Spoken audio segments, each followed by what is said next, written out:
All right. So first, I want to say good evening to everybody. Thanks so much for taking the time to join us on our virtual book tour #4.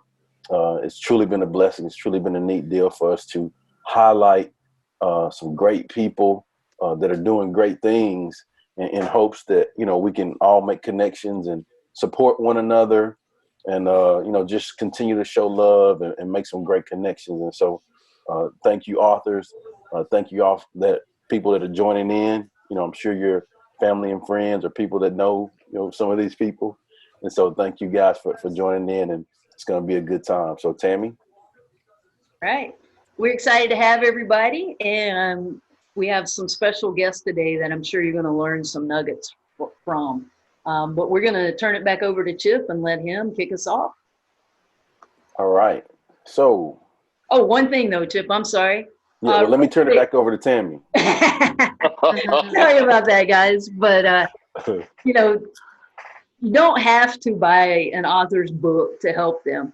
And I found this slide, and I thought this was pretty good way to encourage you to help your fellow authors. Follow them, like them, share them, give them reviews, and little things like that make a big difference in an author's life. So you don't have to buy a book. Not telling you not to buy one of these amazing authors' books, but this is just the different ways that you can help authors. All right, now back to you, Chip. All right, let's get it.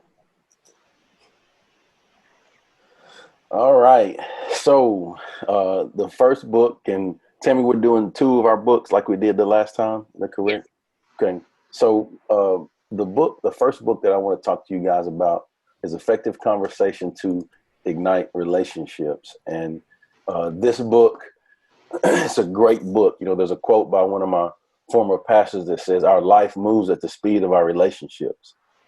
And if you think about that, it's so true. Those people that are doing great things are blessed and fortunate to have amazing relationships. And those that are not, they probably need some better relationships in their lives. Right. And so, this book, what sparks those relationships is the conversation or the communication that you have in those relationships. And so I was blessed, through my journey of the Success Chronicles, interviewing some people, to come across a great man. His name is Dr. Oliver T. Reid. Oh, wait, he's on this thing too. We partnered to do this book, and we're actually doing a 4-book series. And this is the second book of the series. And so really, I interview him. We bounce some things back and forth about effective conversation. And then we just go into detail on, tell each of our accounts of how, we feel or what it takes to have effective conversation. And Doc, I'll let you come on in and piggyback on that too, to talk a little bit about it, if you don't mind. I guess he's paused there. Okay, maybe not. All right. But when he gets it, okay, there you go. You with us? Yes, right. I don't know if you guys can hear me. Okay, we got you. So I talked about effective conversation. I was going to get an opportunity to mention. Thanks, Chip, man. It was great doing this book with you.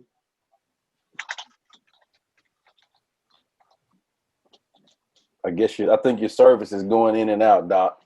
So we'll try to let you get connected, and then I'll just finish up on here. But yeah, it's blessed and fortunate to do that book, and thankful for that. But the second book that I'm highlighting is my 4th book, the book that I just dropped most recently. It's The Formula Chart for Life. And so growing up, I always struggled with math.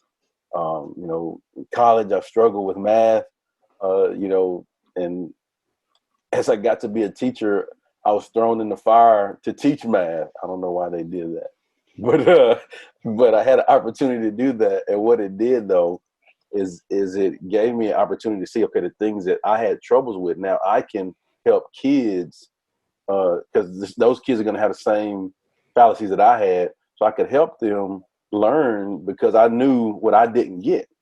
So I saw that, there's formula charts in math, right? And so formula charts help us get to the answer that we need. We just plug in what we need. And so a few years after that, I got an opportunity to co-teach a chemistry class, and it was the same thing, the formula chart in chemistry. And so from there, I started taking notes, writing notes about different formulas for life that I felt that would help. And so this is why I have the formula chart for life. And so really, it's just formulas to help one be successful in all areas of life. And really, it's filled with formulas, and so you just plug in what you need for whatever situation in your life. Vallye, you're nodding your head, and you have that book in your hand. And so and you just plug in those formulas, and it helps you be successful in your life. And so those are the two books that I'm highlighting. Those of you guys on here that know me, I'm not a talk about me guy, so I'm trying to speed through this. But Effective Conversation to Ignite Relationships and the Formula Chart for Life. I hope you guys can check it out, and I hope that you guys will enjoy it. So I'll turn it over to Tami. All right. The first book that I have out there is The Confident Athlete. And even though it has athlete in its title, you could apply it to the confident person. But my journey of what I call being on the confidence roller coaster, something good happened or I did well, I was high on the roller coaster. Then let's say I made a mistake or lost a game or a contest, then my confidence came down, or a bad grade. So throughout high school and some of college, I was just on this roller coaster, and it was mentally exhausting. So without really realizing what I was doing, I went on a journey to how can I build and sustain confidence? So this book is kind of a collection of how I learned confidence in 4 different steps. It's easy. I share a principle and then share a story of an athlete or a team that I've worked with, or even my own examples. And then I give tips of how to apply it to your life. So easy read, but pretty effective if you want to work on building and sustaining confidence. My favorite one right now, though, is this one that just came out. This is good. It came out during COVID, and it wasn't really meant to. It just so happened. I actually had said I need 3 weeks of doing nothing else to finish this book up, and COVID hit. Boom. So I guess be careful what you ask for. But it's just a journey on overcoming adversity. And it was a journey of a team I worked with, but the lessons we learned. So I actually put the lessons in that helped us work through adversity. And what we realized and came to the conclusion is that adversity can be your best friend if you let it. But too often we're running away from adversity or trying to avoid it instead of finding what is good in the moment. And it starts with an African folktale that I actually shared in The Confident Athlete as well. And the whole premise is that there is this young man in this tale that everything that happens, he helps the king see what is good. And if we can apply that in our life, then we're going to be more successful and we're going to be happier. And so the principles in the book are really applicable for the challenges that we're all facing today. But the bottom line is I have a formula. Chip was all about formulas. I have one formula, and that's unity, which I consider relationships, plus positive emotions equal success. So if you're united, have good relationships with people, and you have positive emotions, then you can't help but be successful. So I share the link if anyone's interested in reading the African folktale. So a great read if you're dealing with adversity. The last thing I want to share is the Confident Calendar that I put out every month. And I think too often people think that confidence is based, like it's this elusive thing that you're either born with or born without. And I just wanted to use this simple illustration that confidence comes from what we say, do, and think every day. And if we just make it a simple step, and today on Thankful Thursday, just really focus on being a blessing instead of being blessed, then how much better everything is. So just taking something simple and putting it into, play for the day. If you're interested in getting this calendar, then my email is at the bottom there, R2LC, my website, and there's a link that you can sign up. Or if you shoot me an email at Tami@r2lc.com, I can put you on the email list. But this comes out once a month. All right. Thanks so much, Tammy. And this is good, just so you know. All right. Our next author to be highlighted is Dr. Oliver T. Reid, great guy, and has been blessed and fortunate to achieve some really neat things. And so, Dr. Reid, you're up. All right. How's my connection, guys? Am I fine now? You're good. You're good. I'm sorry for leaving you hanging there, Chip. What a great guy. Thank you for inviting me a part of this. And I love to work with you and co-author with you. Like Chip said earlier, Dr. Oliver T. Reid, the relationship architect, and I had fun working with Chip. We have a 4-book series, but we did 2. So Effective Conversations, which is one of the books highlighted here. I love the way we kind of got together and teamed up to kind of bring a perspective about communication, and not just from a romantic place, but in every level of life. Communication is so important. I always say, if you show me a problem, I can show you something with communication. Either communication break down or build up. Either way, it'll work. I want to talk about the book that I'm highlighting today. I'm privileged to be around these awesome authors. You guys are trailblazers. I've been following you and stalking your page. So I'm hoping that people will see the value in your books. So can you guys hear me clear? I just want to make sure I'm not breaking up. Thumbs up. We're good. Got you. All right. Also, I'm going to be talking about this book, 6 Ways to Examine Your Relationship from the Inside Out, the interview. And if you ever know anything about me, I'm always talking about flipping relationships from the inside out instead of the outside in. We live in a society where people look at relationships on the surface. So one of the things I wanted to do is kind of look at it from the inside out, getting to ask questions, being able to have a dialogue that perpetuates a conversation and getting to know an individual better. I'm determined, and I've experienced in life, that you could be with someone for a very long time and know little about them. And a lot of times we focus in relationships and we get stuck on the attributes of what we see on the outside. So the whole book talks about flipping it and getting to understand the inside and how to ask the hard questions. And in every relationship, just like a mutual fund, there's a lot of times I like to call it investment accounts. And so a lot of times it's all about 2 individuals who want to be happy, or whether it's a coworker and another coworker, boss and employee, husband and a wife, or friends, whatever situation. A lot of times people get stuck in the mode of making each other happy. And when that rubs off or wears off, they have nothing else left. And so I teach in this book how to put into your mutual relationship fund, how to invest inside of your relationship. So when it is times where you're not quite happy with that other person, you're not quite happy with that job, you're not quite happy with whatever you're facing in life, you have an investment that you can pull on. So we definitely look at that in the series of 6 steps, 6 principles. One of them I want to highlight is the real me. I talk about the real me in this book, where it gets to be very, very important to not bring the imposter to any relationship. A lot of times there's so many imposters in relationships, whether there's a business deal where you thought that person was committed and on the same level, to a marriage. Really bringing yourself to the table and being comfortable with asking the hard questions. So guys, I'll love to connect with you. I think the information is on the slide. I look forward to seeing you on the other side of this book. Thank you. Good stuff.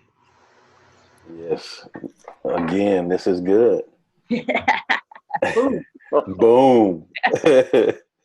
And Dr. Reid, just a little more about, we've been fortunate to be blessed, and we've done like a book tour on our 2nd book.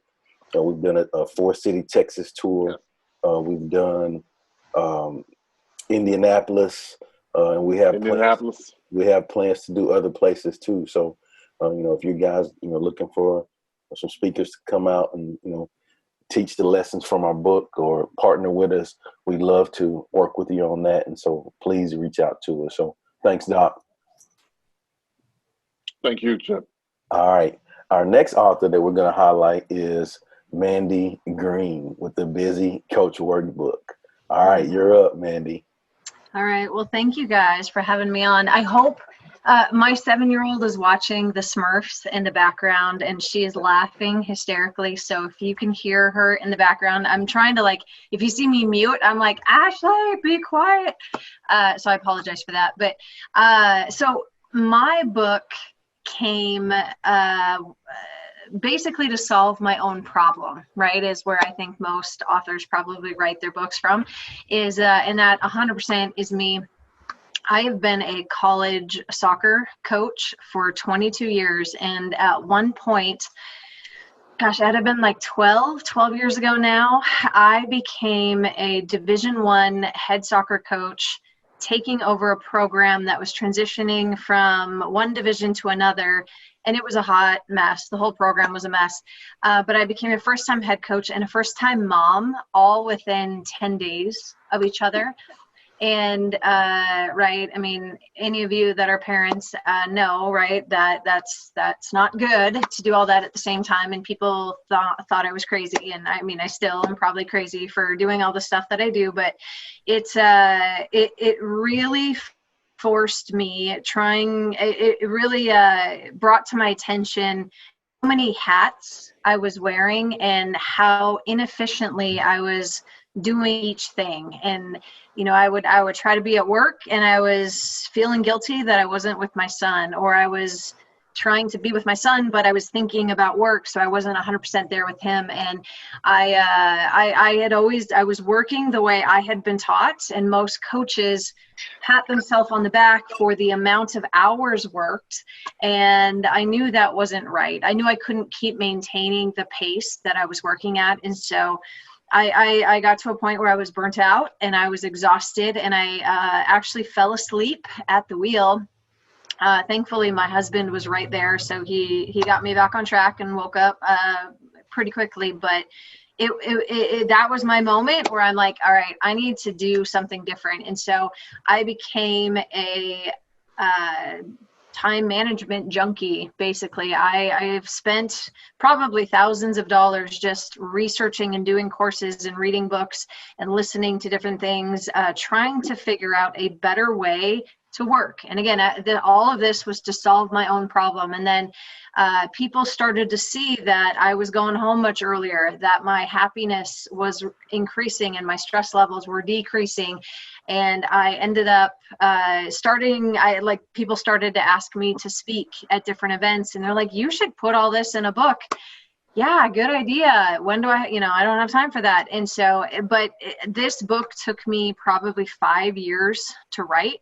But my framework is, I think coaches should plan their day in the office just like they do a practice, right? I mean, with a practice, there is a warm-up phase. There is and they tend to prioritize things. They don't allow their phone, right, in a practice. That is their happy place where they can get in the zone and stay super focused on what's going on. They walk in with a plan. They prioritize things. Things are usually in time chunks, right, based on priority. And, they stay focused and they don't allow distractions. And so I basically, that is my framework that I use to teach coaches in this book how to, everything in there. Is there anything new that you probably haven't ever heard before? No, but from what I know, common sense is not common practice, right? And so a lot of this is trying to present it in a way where it's, here's the thing, take action, right? And try it. And that's, I think with everything, right, is what works for me doesn't work for Tami, and what works for Tami doesn't work for Chip, right? And so we all have different ways of working through things that works for us. So I just present a lot of different ideas and different ways to approach. I try to get people to think about things differently, and ultimately you start with your vision, right? I mean, that has to be the filter, that you need a way and something to look to and guide you to help you decide what to say no to, right? And so I start with a vision, and then we go to, right, the daily actions, the milestones you need to be working through. So setting up goals to help reach, those milestones, and then planning, and then taking action, right? So it is a workbook specifically for college coaches, but all the principles apply to, anybody doing anything basically, right? It's all time management and execution stuff. So yeah, I mean, that's I mean, I know I talked a lot and I tried to say a lot in a little bit of time, but hopefully that made sense. It made a lot of sense.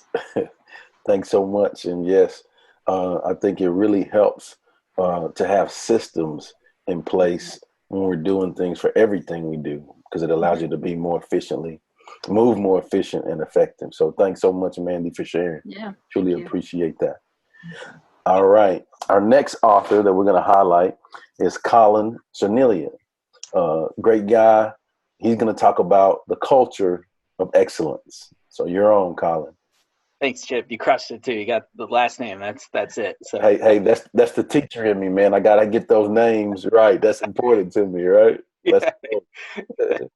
Absolutely. So, well, thank you to Chip and Tami for inviting me. It's awesome to be with everyone here tonight. And I apologize. The lighting in this room is obviously terrible and makes it look real dark in here. Well, it is really dark in here, but hopefully you can see me enough and hear me clearly. But it's funny just hearing a few of the authors speak before me, how many similarities I started to think about, like Mandy saying that it took her 5 years to write her book. My book's almost a 3-year-long project. And Chip talking about how he doesn't like to really talk about himself, and that was literally the reason why this book was written and not some other book. And with that being said, I do feel like it's probably helpful to give a little bit of background, and you can see it on the screen here. But I run a leadership and culture development firm in the Charlotte area. We're based out of the Charlotte area, and we work mainly with high school and collegiate level student athletes and coaches. And so a lot of the work that we do is centered around, like I mentioned, culture building, leadership development. My background before I started the company in corporate HR, so really just super passionate about how do teams operate in a fashion where people are happy, they're engaged, and they want to be a part of an organization. And so one of the questions that's always in the back of my mind is how does the culture of an organization affect the performance of a team? And I'm always thinking of that question, and I'm a huge Yankee fan, and so I have the wherewithal to have 30 years of knowledge from my fandom to look back and say, okay, this is the Yankees organization. This is where they were. This is where they are. And I love the fact that it's a 30-year scope, because I'm guilty of this. I say this all the time to people. I love reading books about the championship season and learning about what helped the team win a championship. And obviously a lot of things go right. There are some things that go wrong, but you win the championship and there's a lot of lessons to be learned there. But what I think is really powerful about this book is it's a 30-year scope, and that is a much more accurate representation of life. And the Yankees story is very interesting in the sense that when the story starts in 1989, they're the toxicity of baseball. And they move into a dynasty phase where the culture really improves.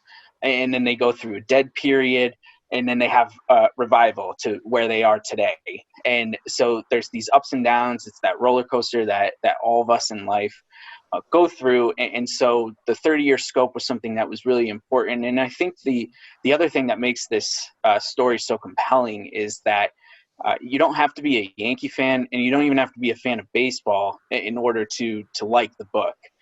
A baseball team is it's a compilation of players, executives, coaches, they're people, right? And so we're all people on this call. We can all relate to those players.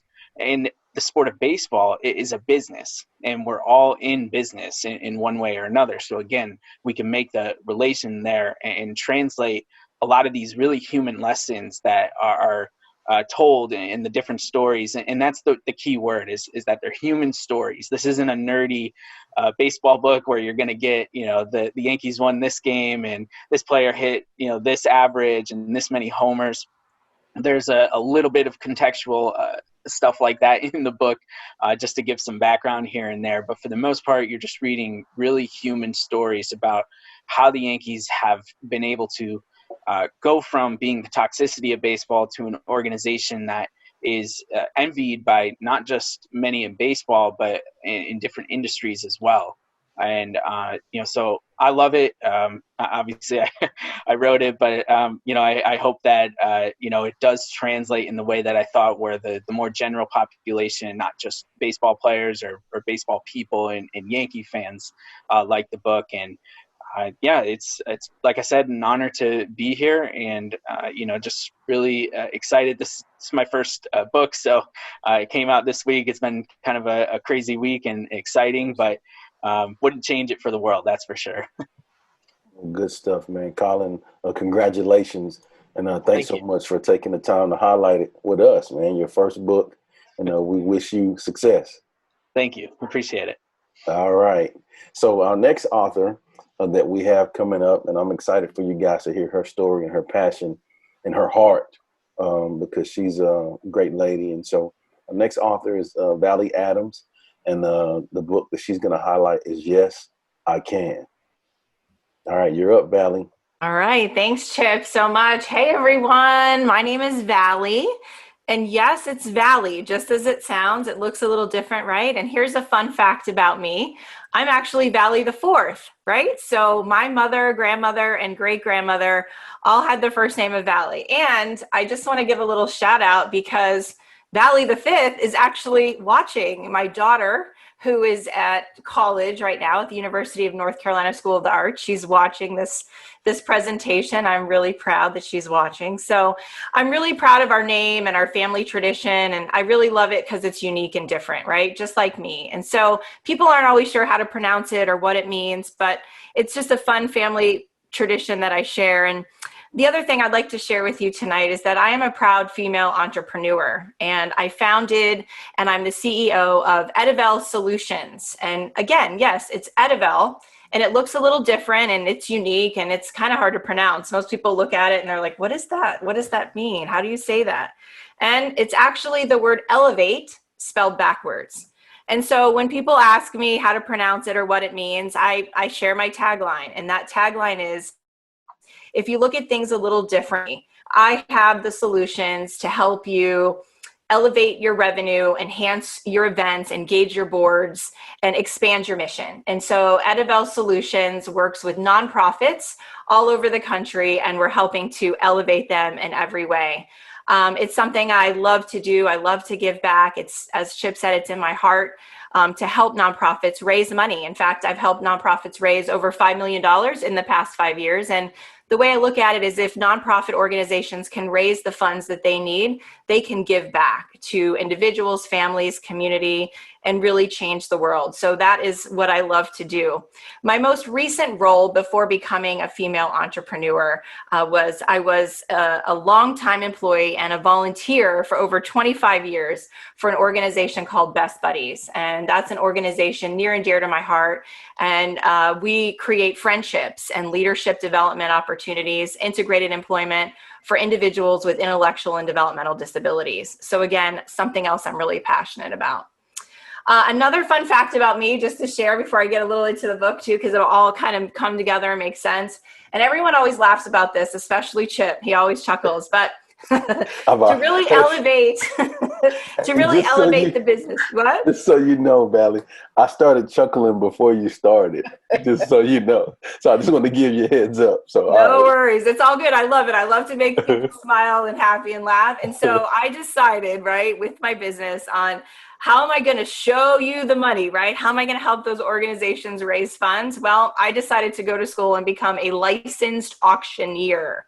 So now you can all say, a female auctioneer. There's not too many of them in the country. And so that's another thing about me that's a little different, right?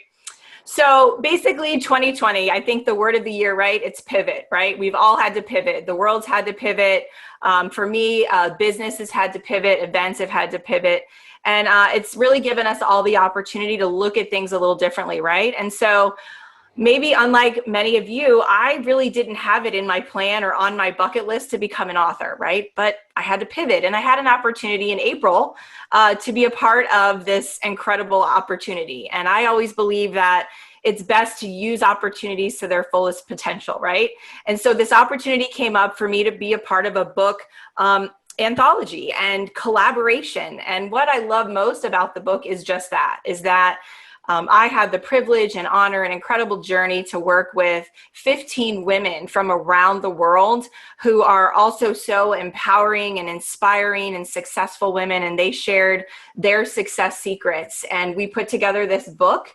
And now I have friends all over. I have 2 new friends in Australia, Singapore, Ireland, Denmark, Switzerland, the Bahamas. And now I have friends everywhere, which I love. And I'll tell you why in a couple minutes. So my chapter in the book is all about how my strengths are my superpower. And what that means is, and I explain it in the book in my chapter in detail, is that in 2017, I had the privilege to meet an incredible coach, and it was someone who understood an assessment called the Clifton Strengths Assessment. And maybe many of you have heard of it, maybe you've taken it, and maybe you know exactly what I'm talking about. But this assessment gives you your top 5, 10 strengths in order of, what you're good at, your intrinsic characteristics. And when I understood and learned my top strengths, for me, that was my aha moment in life. I have to share that before I really understood my strengths, what I was good at, and how to leverage them and use them to build my goal of desired success.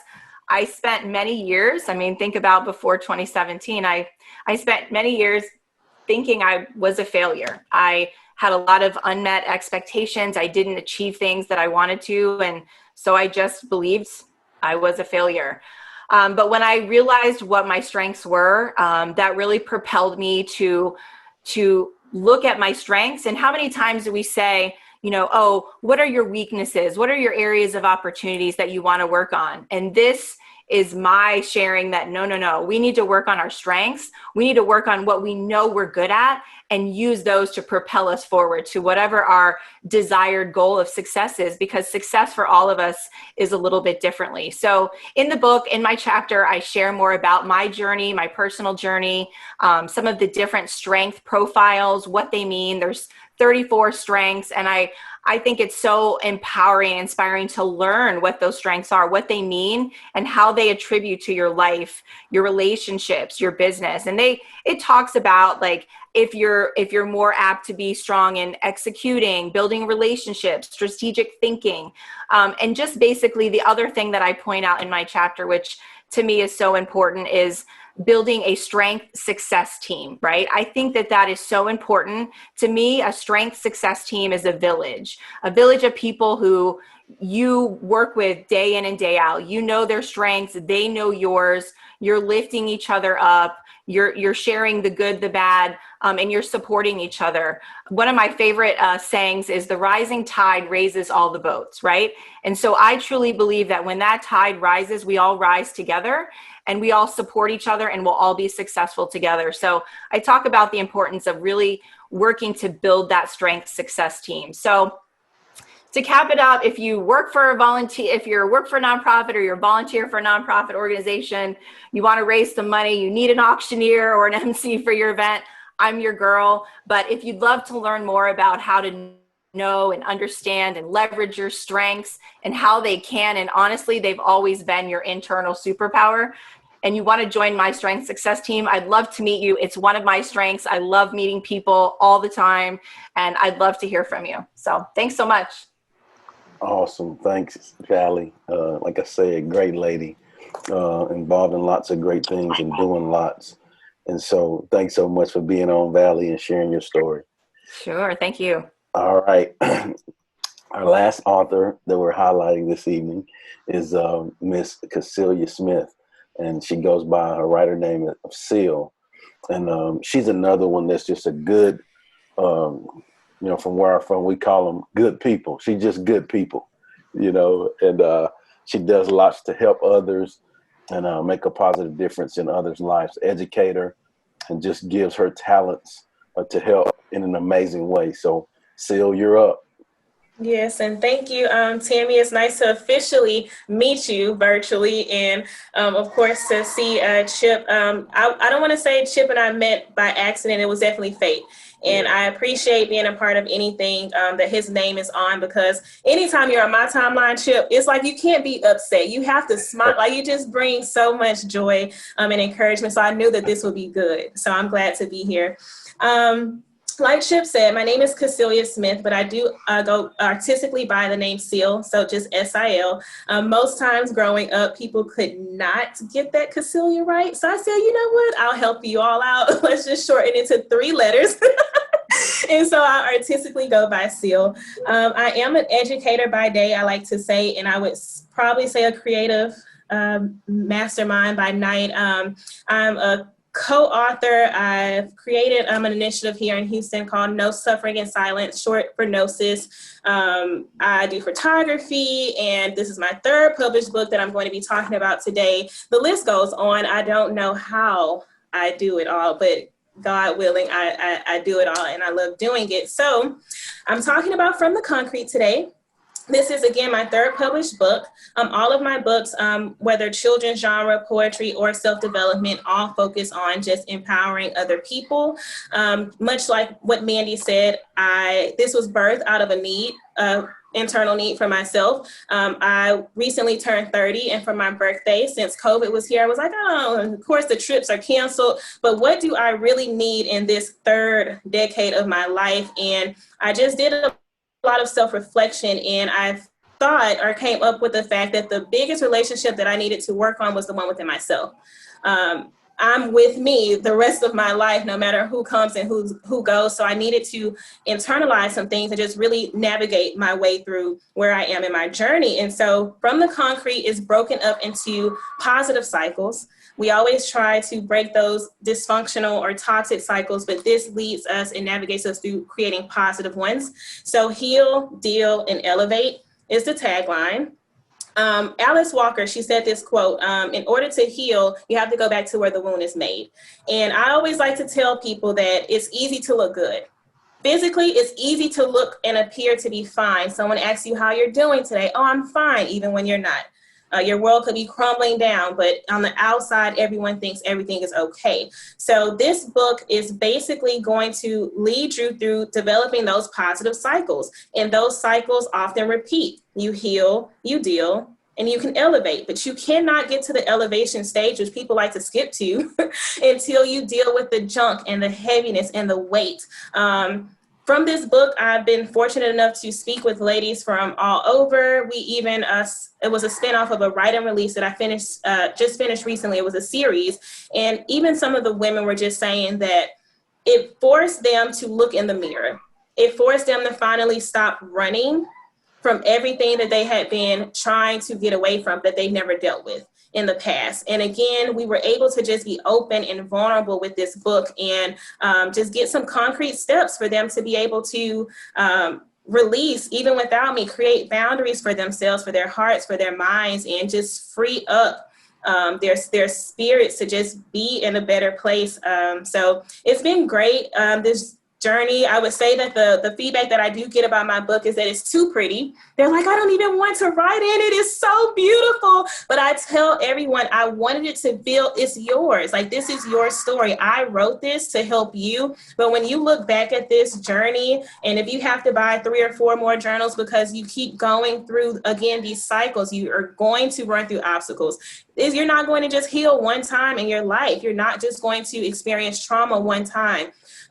But it's going to help you to seek closure. It's going to help you to start to love yourself again and to get to know yourself and talk about those tough conversations that people like to shy away from. But it will do so in a way to where once you're finished with it, you can truly feel like, I'm ready. I'm ready to move forward. I'm ready to let go. I'm ready to release, and I'm ready to elevate. So yeah, that's what I do. I like helping people and empowering people, and my books hopefully will serve as that same tool. Awesome. Well, good stuff. Thanks so much, Sil, for sharing your passion and your journey in your book. And I had to take some notes, and I had to be respectful when you hit with the in order to heal, you have to go back to the wound and the hill dealing elevator. I wanted to give you some sound effects like ooh, but I had to be respectful. So I wanted to even give you a boom, Boom. but I had to be respectful and let you finish. So I did good. I'm proud of myself. Thank you. But so again, I just want to say thanks so much for everyone to take the time to hop on this evening, and I'll send it over to Tami, and we'll do some closure here. Chip, I was like you. I've been busy taking notes Oh man, or information, but again, I feel blessed to be around the people such as everyone on here. And every time I hear somebody speak, and you guys have been the same, I get more inspired. So I feel honored to be a part of you guys, and really appreciate you guys jumping on and joining us tonight. awesome. And so there's some people on here. Dan, Coach Dan, man, thanks for being on. Everybody that's on. Angie, thanks for having me. Yeah, thank you guys for hopping on. Rose, everybody that's on. Be a Being, Dennis Mellon, thanks so much for hopping on. Young Vallye, 5. Yeah. But just want to say thanks for everybody to hop on and take your time, because I know your time is a valuable and limited commodity, and so you didn't have to choose to be here, but you did, and so for that we're grateful for your time, and I hope that we have provided some value to one another. And just like Tami said earlier, I hope that you guys can all connect with one another.